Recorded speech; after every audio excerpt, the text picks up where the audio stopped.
UPI से खर्च बढ़े हैं। पहले 50% जो हम खर्च करते थे और यूपीआई के आने से लोगों की सुविधाएं बढ़ी हैं।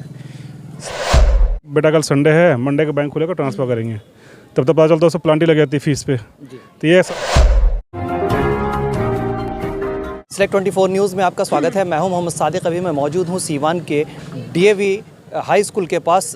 यहां पर बीपीएससी एग्जामिनेशन को लेकर के बहुत सारे गार्जियन इकट्ठा हुए हैं, लेकिन चर्चा चल रही है यूपीआई, नेट बैंकिंग और सिस्टम में जो सुविधाएं मिली है उससे बैंकिंग जो है वो बहुत आसान हो गई है। कुछ लोगों का मानना है कि बैंकिंग बहुत आसान हो गई है, तो कुछ लोगों का मानना है यहाँ ये भी है कि इस आसानी से लोगों को काफ़ी नुकसान हो रहे हैं। लोगों के गलत तरीके से ट्रांजैक्शन भी हो जाते हैं, लोगों को पता नहीं चलता है और उनके पैसे निकल जाते हैं। हाल ही में कुछ इस तरह के वाक़यात भी ऐसे सामने आए हैं जिसमें बिना किसी OTP और बिना किसी लिंक के शेयर किए हुए भी लोगों के पैसे निकल गए हैं। कुछ लोग यहाँ मौजूद हैं, उनसे शुरू करेंगे इस चर्चा को। सर, सबसे पहले आपका नाम जानना चाहेंगे। मेरा नाम मृत्युंजय कुमार है जी। यूपीआई के आने से बैंक आने जाने का जो सिलसिला था वह ख़त्म हुआ है। पॉकेट में नकदी रखने का सिलसिला ख़त्म हुआ है। ये जीवन एक तरह से आसान कर दिया है यूपीआई। सर, क्या लगता है सर आपको, जिस तरीके से यूपीआई का यूज़ हो रहा है, उसी के बड़े नोट को लेकर के आप मार्केट में उतरे हैं, आपको पैसे और चेंज की वजह से भी प्रॉब्लम होती है? जी जी बिल्कुल, चेंज के लिए बहुत प्रॉब्लम होती थी और आज चेंज के लिए कहीं इधर उधर भाई चेंज नहीं है तो यूपीआई है। यूपीआई से कितना संतुष्ट है सर? 100% संतुष्ट है। उसके कुछ डिमेरिट्स भी हैं, बहुत सारे लोगों के गलत ट्रांजैक्शन भी हो जाते हैं, उसको लेकर के क्या कहेंगे?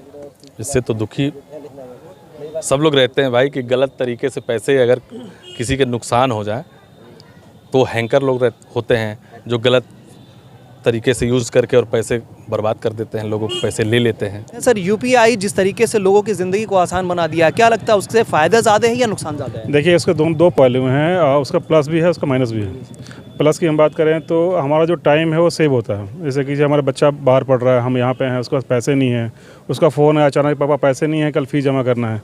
अब अगर हम डिजिटल यूपीआई नहीं होता तो हम बोलते पापा बेटा कल संडे है, मंडे का बैंक खुलेगा, ट्रांसफ़र करेंगे, तब तक पता चलता है उससे प्लांटी लग जाती है फीस पे। तो ये आसानी कराना है, जब भी उसका फ़ोन आए हम सेकंड में पैसे उसको ट्रांसफ़र कर दें, उसका काम हो जाता है। बहुत लोग हमारे साथ में दोस्त हैं जिनके ATM घर पे है, पैसे उनके ATM से निकल रहा है, उनको पता ही नहीं है। तो ये थोड़ा सा इस पर पाबंदी गवर्नमेंट का लगना चाहिए और गवर्नमेंट को थोड़ा सा एक्टिव होना चाहिए। कैश के ट्रांजैक्शन को लेकर के अक्सर ऐसा कहा गया है कि लोग गलत तरीके से जो ट्रांजैक्शन करते हैं वो इसको ज़्यादा तरजीह देते हैं। अगर आपके इनकम और आपके जो ITR हैं, अगर दोनों मीट करते हो तो फिर आपको यूपीआई करने में क्या परेशानी है? कोई दिक्कत नहीं है, होना चाहिए ऐसा, और इसमें और सुविधा होना चाहिए और कैश को भी भराना चाहिए। जो 4 बेर 3 बेर जो दिया जाता है, लेन देन हो रहा है, इसको और बढ़ाना चाहिए। इसलिए सुविधा यह होगी कि मान लीजिए कि हम लोग को दिक्कत हो जाता है कि 2-4 बेर निकाले, उसके बाद में होता है क्या कि ना अब नहीं होगा, अगले महीने में चाहे नेक्स्ट दिन में होगा, तो इसको और बढ़ाना चाहिए। आपको क्या लगता है, यूपीआई के आने से लोगों की सुविधाएं बढ़ी हैं या फिर खर्च पे ज़्यादा जो है वो बोझ बढ़ गया है? यूपीआई के आने से लोगों की सुविधाएं बढ़ी हैं, सच्चाई बढ़ा है। लोगों के अंदर चोरी करने का जो भावना पहले था वो कुछ कम हो गया। ट्रांजैक्शन जो भी हो रहा है वो 1 नंबर में हो रहा है, फेयर हो रहा है।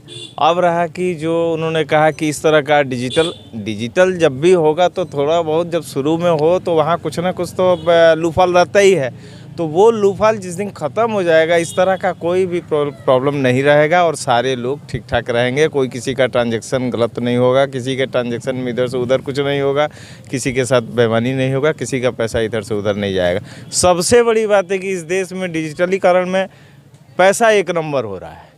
जो पहले फेयर ट्रांजैक्शन नहीं होता था, अब फेयर ट्रांजैक्शन हो रहा है। लोगों के नज़र में है कि कितना पैसा कहाँ क्या हो रहा है, वो सारा चीज़ लोगों के नज़र में। गवर्नमेंट को फ़ायदा है, देश को फ़ायदा है।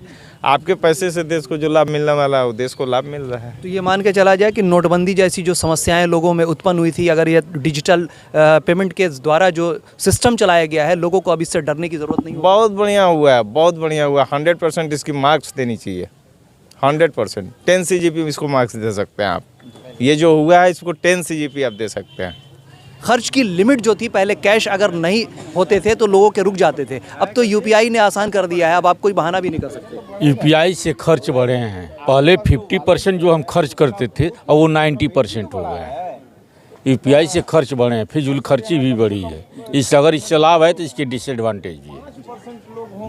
कैसे इस पे रोक लगेगा, क्या लगता है आपको? नहीं, रोक तो नहीं लगना है, रोक नहीं लगना। डिजिटल पेमेंट आने से इजी वे में बहुत सारी ऐसी छोटी छोटी लोन की सुविधाएं उपलब्ध हो गई हैं। लोग आसानी से ले लेते हैं, लेकिन बाद में उसका उनको खामियाजा भुगतना पड़ता है। उसको दे नहीं पाते हैं समय से। लेकिन देखिए, ये थी यूपीआई से कहा है कि लोग कैश घर में नहीं रख पा रहे हैं।